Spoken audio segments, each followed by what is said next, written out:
तो my dear students, आज की क्लास में पॉलिटिकल साइंस के एपिसोड 15 में हम पढ़ने जा रहे हैं। हमारा एपिसोड चलेगा ये 15। एपिसोड 15 में हम पढ़ेंगे प्रारूप समिति के सदस्य। बच्चों, इसके पहले हमने तुम्हें बताया था कि प्रारूप समिति क्या होता है। प्रारूप समिति के अध्यक्ष डॉक्टर भीमराव अंबेडकर को बनाया गया। वास्तव में अगर कहा जाए, संविधान सभा का अस्थायी अध्यक्ष 2 दिन के लिए बने थे डॉक्टर सच्चिदानंद सिन्हा। उसके बाद इसके अस्थायी अध्यक्ष बन गए थे, कौन बता सकते हो? हाँ, बता दो।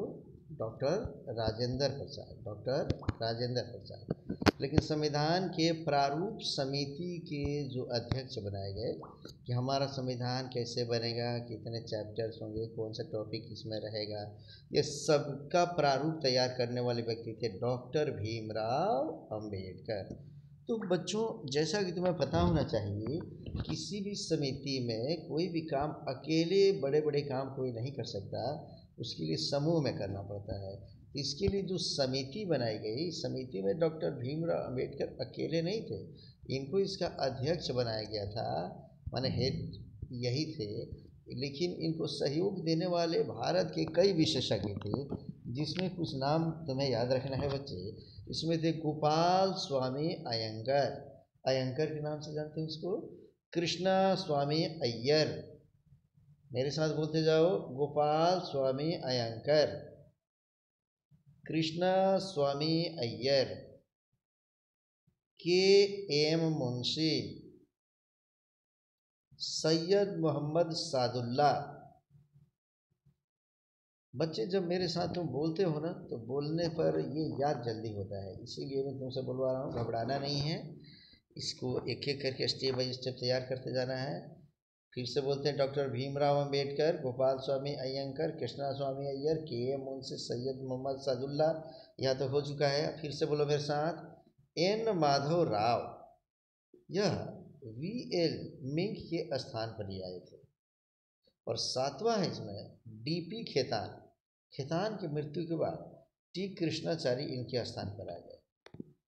और इस तरीके से बच्चे, यह जो 7 आदमी थे, इस 7 आदमी प्रारूप समिति के सदस्य थे और इनके अध्यक्ष थे डॉक्टर भीमराव अंबेडकर।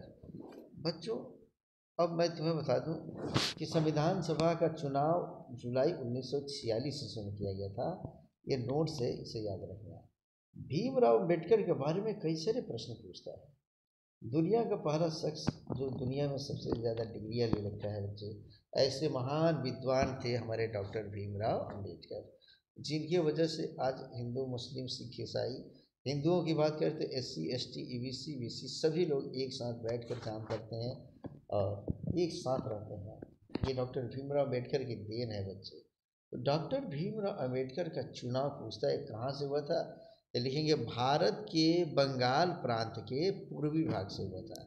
इनका जब इलेक्शन हुआ बच्चे, तो ये बंगाल प्रांत के पूर्वी भाग से ये चुनाव जीते थे।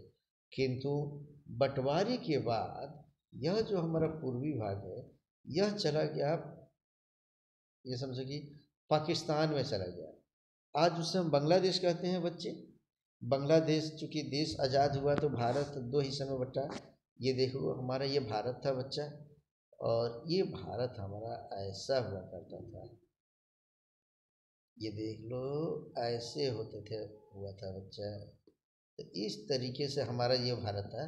तो देश जब आज़ाद हुआ 1947 में, तो एक भाग इधर पश्चिमी पाकिस्तान हो गया और इधर का देश, यहाँ पे बांग्लादेश जिसे हम कहते हैं, यह पूर्वी पाकिस्तान हो गया बच्चा। इसी पूर्वी पाकिस्तान में समझो कि बंगाल प्रांत के पूर्वी पाकिस्तान से डॉक्टर भीमराव अंबेडकर चुनाव जीते थे।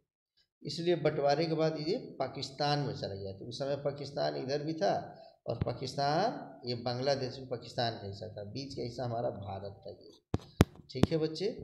अब कहता है कि पुणे कांग्रेसी विजय प्रत्याशी M.R. जफकर ने पूना के मुंबई प्रेसिडेंसी से गांधी जी के प्रयास पर इस्तीफा देने तथा उसे के स्थान पर उपचुनाव कराकर डॉक्टर भीमराव अंबेडकर को पुनः भारत में लाया गया।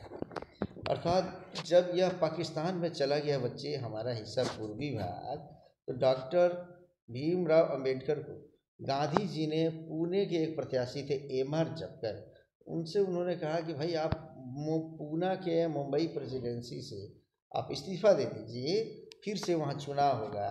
और उस चुनाव पर माने उपचुनाव वहाँ कराया गया बच्चों। क्या कराया गया देख लो फिर से कि डॉक्टर भीमराव अंबेडकर जब पूर्वी भाग में पाकिस्तान में चला गया, हमारा ये बंगाल प्रांत के इनका एरिया जहाँ से चुनाव जीते थे, तो पूना के कांग्रेस के प्रत्याशी थे एम.आर. जपकर। नाम याद रखना, कौन है? एम.आर. जपकर। इनको गांधी जी ने कहा कि आप इस्तीफ़ा दे दीजिए और वहाँ उपचुनाव होगा। उस उपचुनाव में प्रत्याशी रखा गया डॉक्टर भीमराव अंबेडकर को, और यह जीत गए और पुनः भारत में इनको समझो कि यह कैबिनेट के सदस्य भी बने। और डॉक्टर भीमराव अंबेडकर प्रारूप समिति के गठन के बाद उसका पूरी निष्पक्षता से ईमानदारी पूर्वक अध्यक्षता करके यह प्रारूप समिति को प्रस्तुत कर दिया, और इन्हें ही भारत के संविधान का जनक माना जाता है। क्लियर है बच्चे? प्रारूप समिति हम ठीक से समझ गए। पूरा संविधान सभा का गठन कब हुआ, कब प्रथम बैठक हुई, कब द्वितीय बैठक हुई, कब तृतीय बैठक हुई, और किस तरीके से प्रारूप समिति कब आया, उद्देश्य प्रस्ताव कब आया, ये सभी प्रश्न अगर तुम ठीक से तैयार कर लिए हो बच्चे, तो मिलते हैं फिर नेक्स्ट वीडियो एपिसोड 16 में।